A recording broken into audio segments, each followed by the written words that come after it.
Exit poll पर उठे सवाल।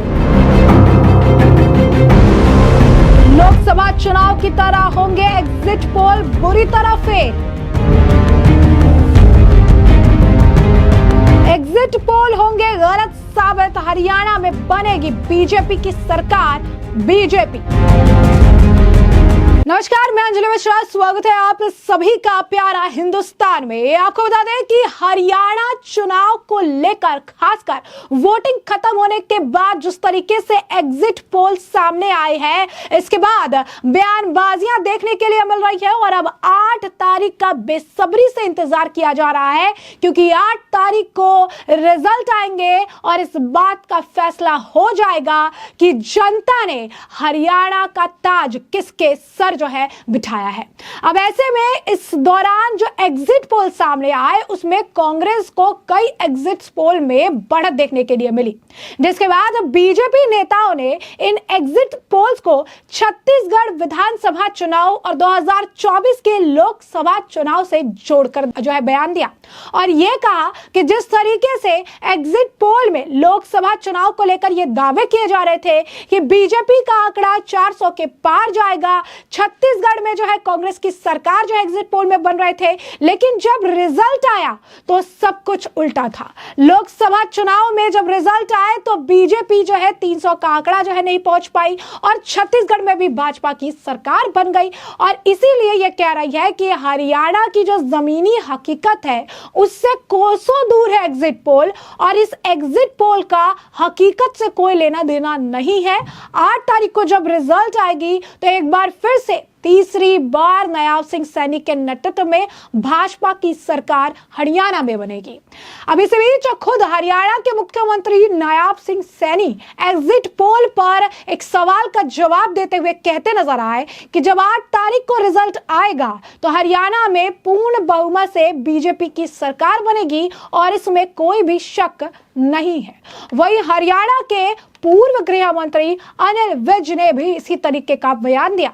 अनिल विज ने कहा कि एग्जिट पोल की पोल पहले भी खुल चुकी है, जमीन पर स्थिति अलग है। भूपेंद्र सिंह हुड्डा के वोट प्रतिशत में 5% की कमी आई है और मेरे निर्वाचन क्षेत्र में 3% बढ़ गया है। इसका मतलब है कि कांग्रेस के लिए जनता का समर्थन कम हो गया है और आम आदमी पार्टी को हरियाणा में कोई भी समर्थन नहीं है।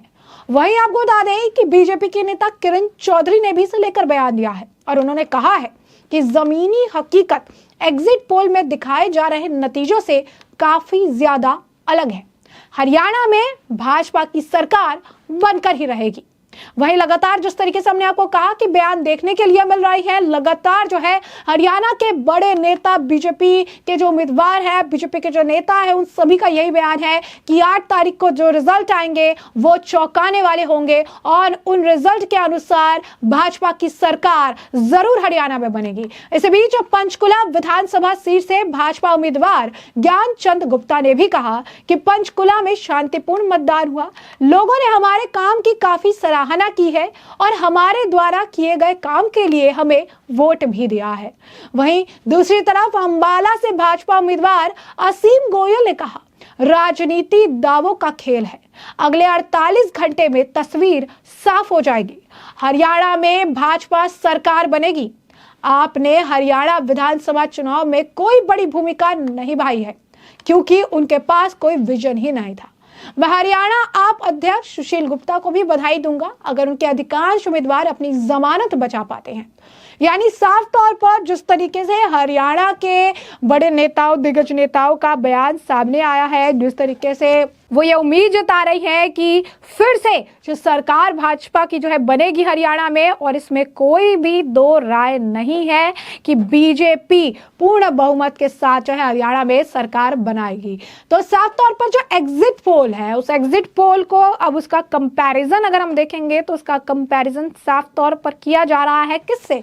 लोकसभा चुनाव और छत्तीसगढ़ चुनाव में, क्योंकि इस वक्त भी एग्जिट पोल गलत साबित हुए थे और कहा जा रहा है कि हरियाणा विधानसभा चुनाव को लेकर भी एग्जिट पोल जो है पूरी तरीके से गलत ही साबित होने वाले हैं, क्योंकि जो रिजल्ट आएंगे 8 तारीख को वो बिल्कुल जो है इस एग्जिट पोल के हिसाब से नहीं आएंगे। और यहां पर जिस तरीके से लोकसभा चुनाव में उम्मीद ज्यादा थी, एक्सपेक्टेशन ज्यादा थी, और इसके पीछे का एक बड़ा कारण जो एग्जिट पोल थे, और नतीजे जो है बिल्कुल उलट आए और वहां के आसपास का भी आंकड़ा जो है वो नहीं पहुंच पाए थे। तो कुछ ऐसा ही होने वाला है कि एग्जिट पोल से एकदम उलट, एकदम अलग जो है वो रिजल्ट आने वाला है। हरियाणा में भाजपा की सरकार बनेगी और कांग्रेस के लिए एक बहुत बड़ा झटका होने वाला है। तो ऐसे में हरियाणा के एग्जिट पोल को लेकर हमारे साथ जुड़ चुके हैं हमारे वरिष्ठ पत्रकार अजय पत्रकार जी, जिन्होंने हरियाणा चुनाव को और इस चुनाव की अगर आप कहेंगे कि पूरी जमीनी हकीकत को बहुत ही सामने से देखा है, परखा है, जाना है,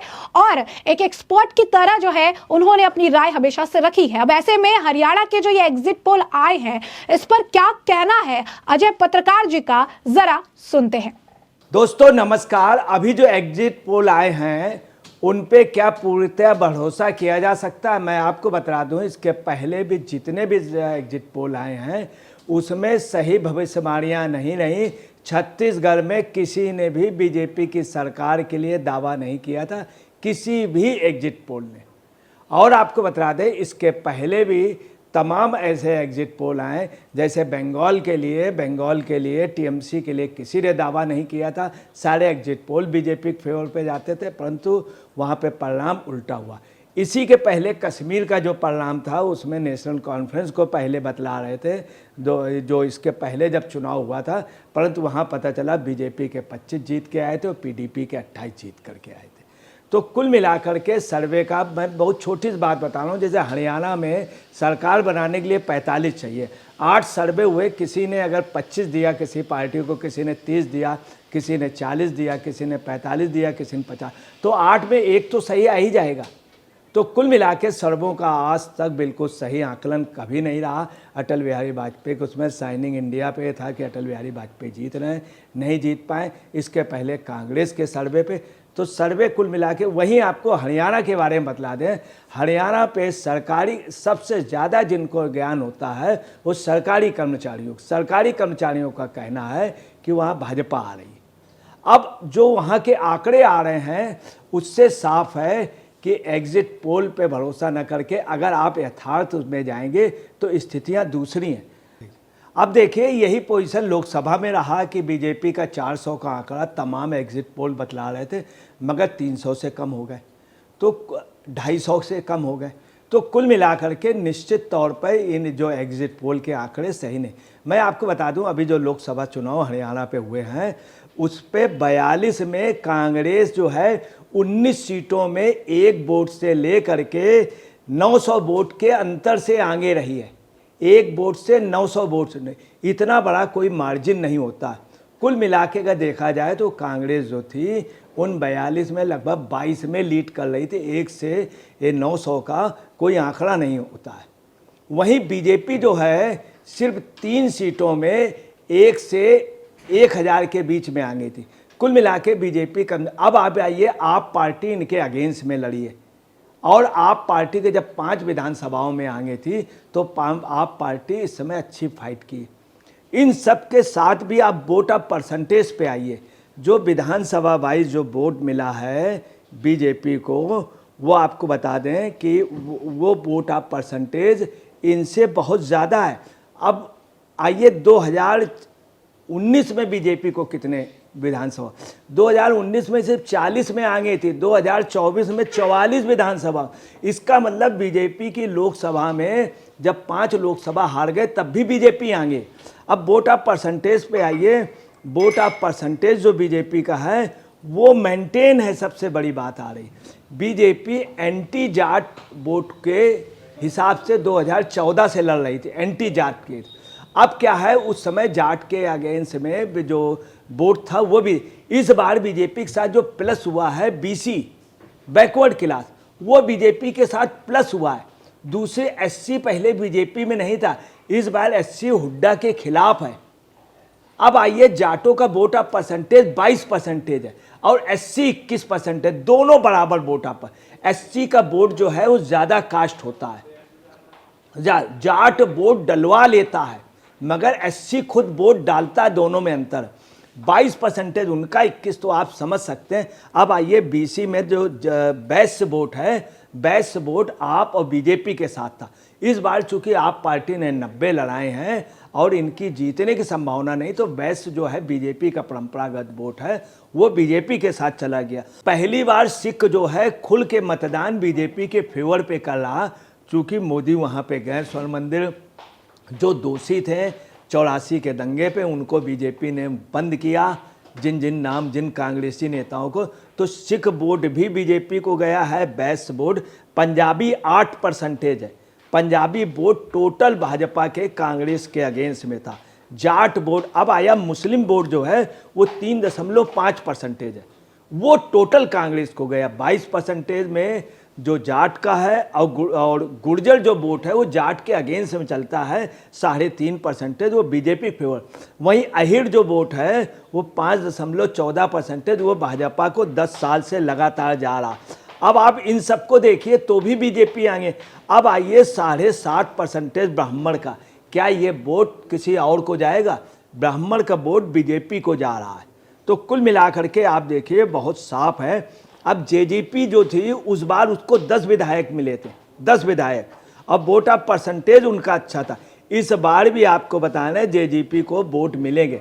अब आइए निर्दलीय वहाँ पे हर बार 13-14 जीत करके आते हैं, इस बार भी जीत के आएंगे। क्यों? चूंकि वहाँ गठबंधन हुआ विपक्ष में, बसपा का 3% वोट था 2019, तो वो भी इनेलो, उधर जेजेपी, उनका गठबंधन हुआ, तो उनके भी एमएलए जीत करके आ रहे हैं। कई निर्दलीय निश्चित तौर पे जीत के आ रहे हैं, जैसे सावित्री जिंदल, नहीं तो बीजेपी वहाँ फाइट कर रही उनसे। कुल मिला के 6 एमएलए ऐसे हैं। रणजीत चौटाला जो दूसरी पार्टी से वो जीत रहे हैं, सारी पार्टियां मान रही वो भाजपा को सपोर्ट करें। गोपाल कांडा दूसरी पार्टी लड़ रहे हैं, उन्होंने स्पष्ट कहा भी। तो 6 एमएलए तो इनके ऐसे जीत के आ रहे हैं जो निर्दलीय पे जीत के आ रहे हैं।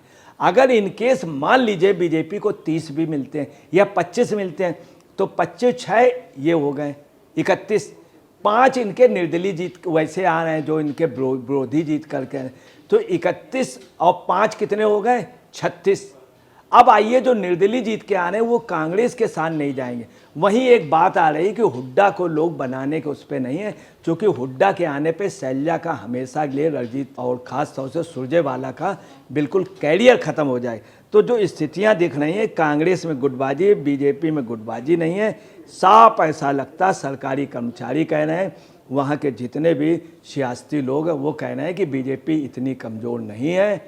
और हकीकत ये है कि जो जातिगत समीकरण वहाँ का जिसका मजबूत होगा, जातिगत समीकरण में बीजेपी, वहीं लोगों का ये भी कहीं में 51 दिन में 126 उन्होंने निर्णय लिए हैं, ये भी सैनी के फेवर में जा रहा। दोस्तों नमस्कार, मैं अजय पत्रकार।